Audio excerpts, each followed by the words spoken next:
Going on, everybody? It's Not Your Average Josh back here again for another movie review. Same shirt, another review. My third review I'm doing here today, and it is the new movie Somewhere in Queens, directed and written by Ray Romano, also starring him as well. But before I get into this review, I do want to say, if you're watching this, hit that like button if you enjoyed this video. Also, leave a comment if you have any thoughts on this movie or anything else you want to put down there.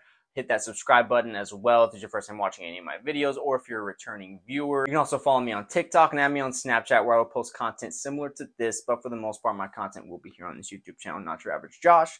So again, I appreciate all the support, but let's go ahead and get into this review of Somewhere in Queens. As I mentioned, Ray Romano also being a big part of this movie, being the director, starring in it, and also getting half of the writing credits along with Mark Stegman. It is the story about Leo and Angela Russo, who live a simple life in Queens surrounded by their overbearing Italian-American family. When their son Styx finds success on his high school basketball team, Leo tears the family apart trying to make it happen. This is very much a personal and intimate story, it feels like. I'm not sure how much of it is based on some of the experiences Ray Romano has had in his life. This movie just very much felt like a sort of a throwback in a way, very much that classic dramedy that you have. You know, I feel like that word is overused a lot today, dramedy.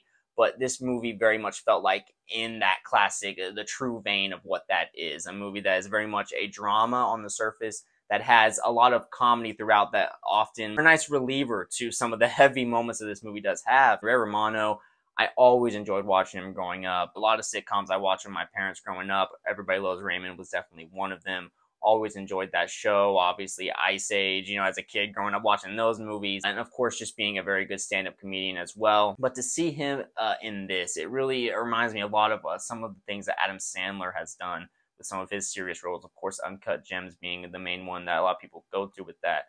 This was just a really good performance by Ray Romano.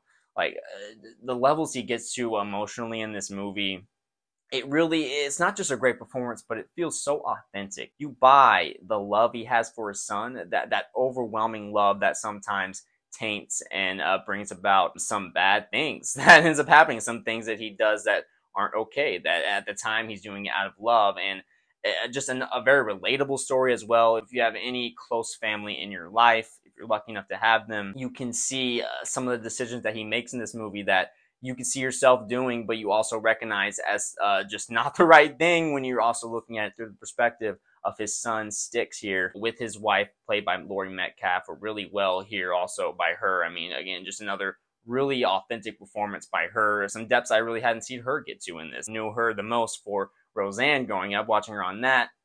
She really gets to a level here with the relationship she has with her husband. Leo and Angela Russo, just the kind of the complications of their marriage, had this very much high school sweetheart type of relationship. You know, they were together since high school, never separated, and showing you the different levels of what you have to deal with that. You know, always being with the same person, never knowing, you know, Ray Romano's character never knowing what it's like to lose a person. They were just always stuck by each other's side, and how they have to evolve their relationship, and kind of the level it's at the beginning of this movie, really at kind of a stalemate. You can tell there's just this kind of barrier there, this kind of friction between them, and that really carries over, I think, into the relationship that Leo has with his son, Styx, where he is just this very overbearing parent, and we've all seen it. Son Styx playing basketball, and he's really this shy kid, has a lot of anxiety, really scared to get out in the world, I guess you will. This is his last year in high school, never really been that good at basketball, but he's having a really good year this time, and every time Leo goes to the games, all the fans are cheering for him, talking to him about his son, and he really gets this moment where he's really living through his kid here. And of course, you know, if you've known anybody, or you even just the stories of people that are like that, you can see where that can lead to pitfalls and just negative impacts on relationships, showing how Leo is at really an unhappy place in his life. His son has always just been this anxious kid, and he finally has a way he can be more outgoing. There's certain decisions that he ends up making in this movie that just cross a line, making the decision on your kid's behalf. I just thought it was a very intimate movie at times that had a very good amount of comedy in here and never felt out of place. Like, all the comedy that was used in this, the humor, it felt very situational and very natural to whatever scene was going on here, and I thought it all worked very well. The fact that Ray Romano directed this movie as well, like having this great performance while directing it and writing it, just a lot on your plate, and the fact that this movie came out so well and as good as it is, The fact that the story takes place, in the New York area, of course, somewhere in Queens being the title. They really incorporate the Italian family of it all. The whole family kind of has this overbearing, like, we know everything about each other, and we have our certain thoughts and certain opinions, and like, this is the way it is. Leo will suppress some of his feelings in certain areas, really kind of focus on how, yeah, my son, he's good at basketball, and kind of always going back to that because he's just really happy about that part in his life. A simple story in that way. This is very much a dialogue-driven movie, a smaller story that is very much just about emotions and family and certain points in life and how we feel about how our life has gone. And I thought the entire family was just a really cool addition. They have this nice family dinner scene that was really cool. Sebastian Maniscalco was also going to be in another movie later on this month with Robert De Niro that I'm actually really excited about. I think it's about my father. It actually looks pretty damn good. He was really good in this as the brother of Leo, being kind of that brother that is a little more successful. They're in the family business together. Their dad, who is basically the owner of this business, played by Tony LoBianco as Dominic Pops Russo. There's really only a few scenes where they really show the dynamic between Leo and his dad. You can really see how that probably mirrored and affected how he treats his son, or how he is with his son.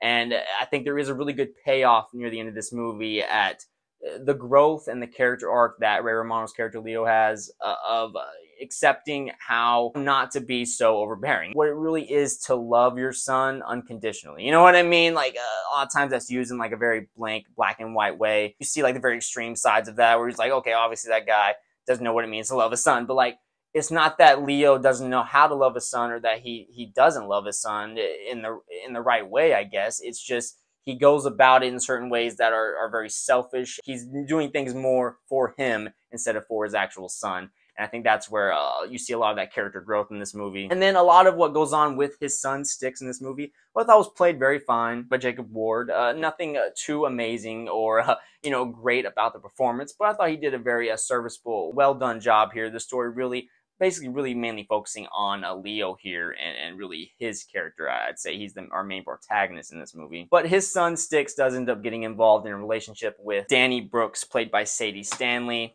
I believe I've seen her before. I don't know if she was in some Disney thing. She did a really good job in this movie. I really did like her character. She felt like a very realistic, authentic teenager in this movie. She plays a character who is about to leave town, go across country to California in a few months. She ends up dating, though, Styx, and they have a really good relationship at first, but then you end up getting this dynamic where she obviously is not as serious as Styx feels about their relationship.